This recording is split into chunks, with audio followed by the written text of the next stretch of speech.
So I feel like one topic that people always have issues with or struggle with or have questions about is relationships. And especially if you haven't found your husband or perfect boyfriend or whoever yet, a lot of times you kind of have those questions like, am I ever going to find him? How am I going to know if he's the one? And I feel like a lot of girls spend a lot of time, especially in high school, early college years, spending a lot of time feeling sad and like really wanting and hoping and wishing for that special person to come in their lives. And I am by far not a relationship expert or a matchmaker or anything. This is just kind of my opinion about stuff.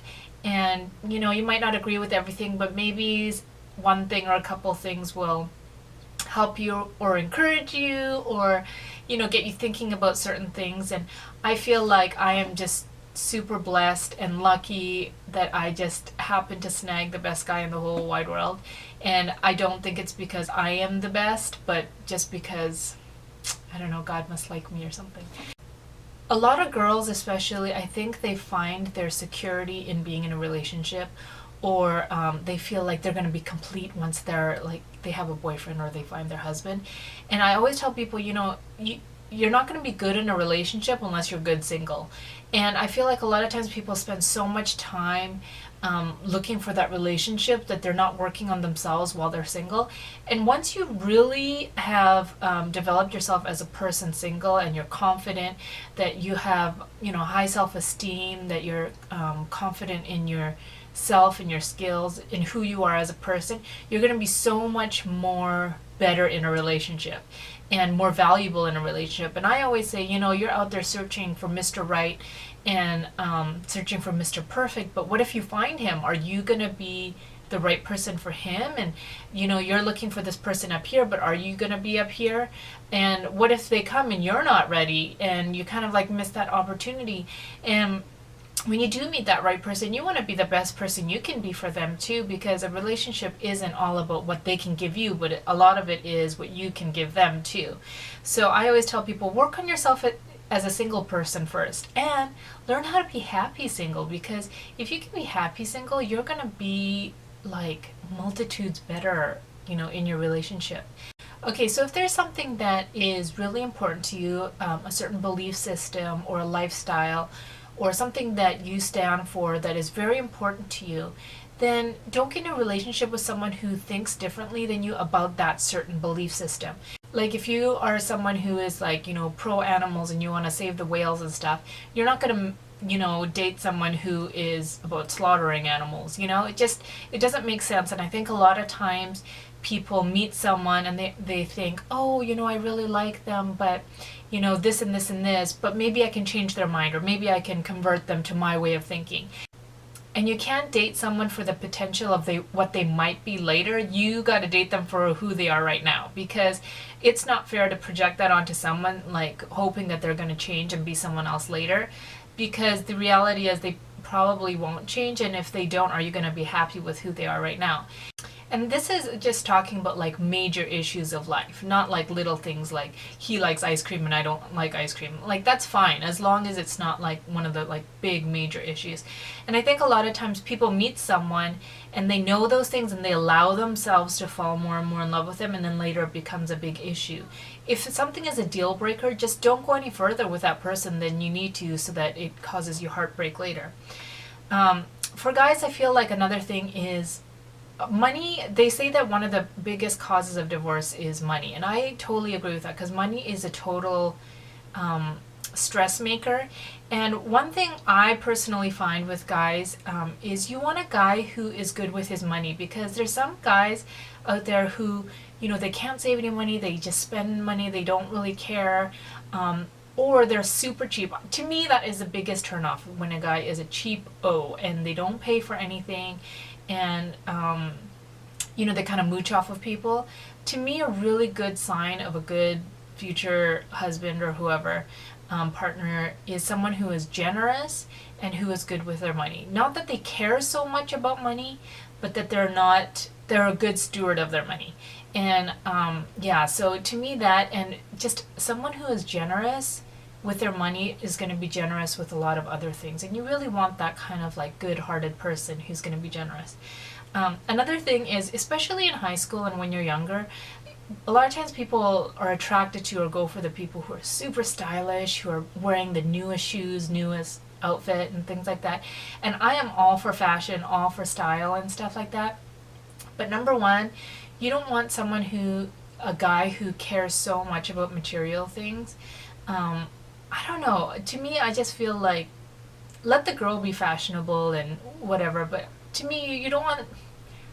I don't know how to say it, but like you don't want to like compete with them. But also, I've heard and know so many girls who have guys who are like really into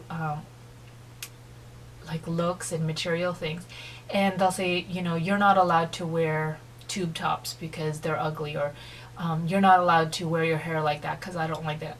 To me, it's like if a guy was like, you are not allowed to wear that, I'd be like, and I would wear that every day just because that is like my personality. So to me, it's funny because I was a designer for a long time. So, I was kind of like around clothes and stuff a lot. So when I met my husband and we started dating, I mean, he looked like a homeless man.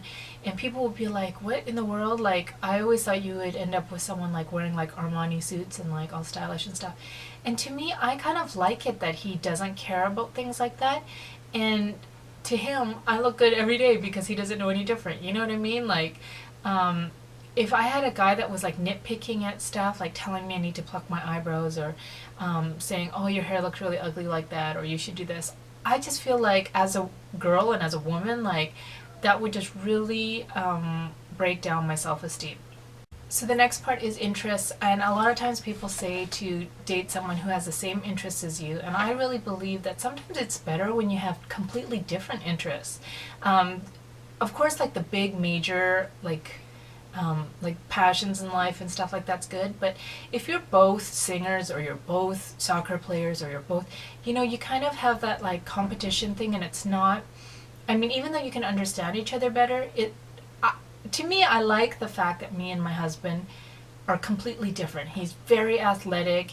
The things he's good at, I am not good at. The things I really enjoy, aren't particularly his thing. I remember our first date, we went to a museum, and his whole family was so shocked that he would go to an art museum. And I just think it's such a great, fun thing, because as long as you love someone and you're interested in them, you're going to become interested in the things that they are. I still don't understand all the rules to every sport played, but I like going to watch them play. I like, going to games and stuff like that. And it kind of gives you something to like show the other person about, teach them about, and get them excited. And then you also have something that's kind of like yours that you can do, especially as you get older. You want things that you can do and enjoy doing, and then you find and you discover things that you like doing together that might not be in either category, or you get introduced to things that normally you wouldn't try or do because that wasn't your interest before. The next thing is for a guy. This to me is probably after the believing the same major things. For a guy, it is so important that he is humble and teachable.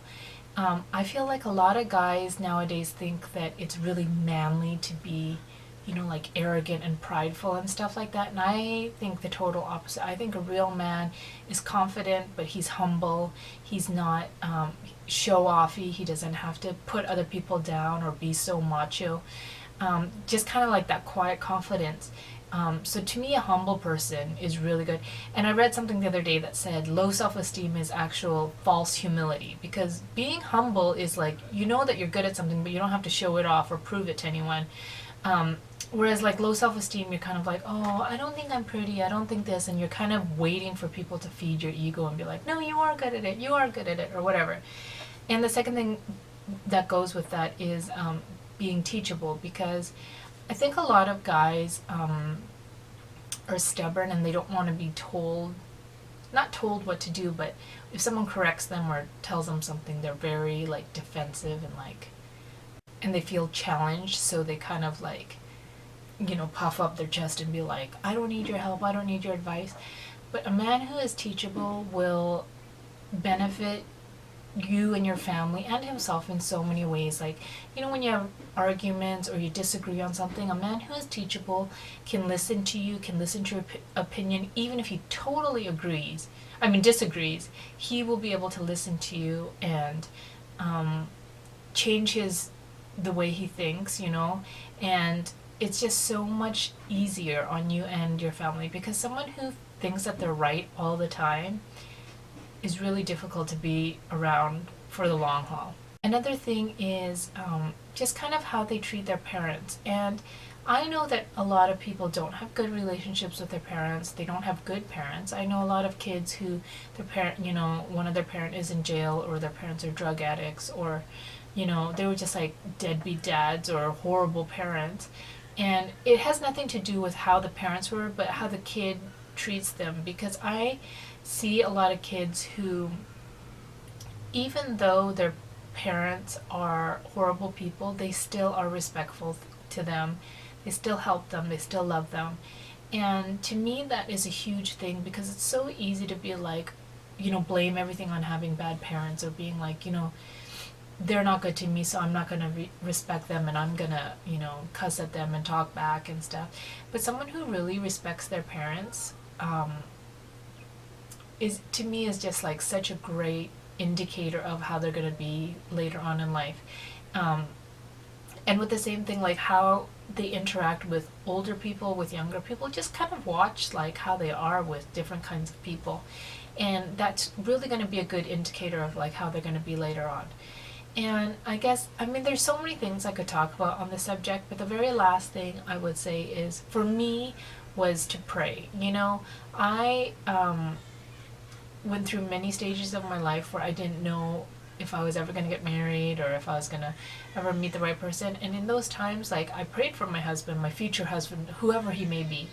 And, I would even pray stuff like, if he's in a relationship right now, help him to have a really good, wholesome, fruitful relationship, so that when we meet, then he brings that good relationship into ours. Because I think a lot of times when people had past relationships that were really bad, it really does affect your relationship. So I would always say, God, if they're in a relationship right now, help them to have like the best relationship possible. And anyways, those are kind of like some tips. I've gotten kind of a lot of emails and questions after I did my husband tag video, so I hope that that was helpful. And just be patient and know that there are good people still out there.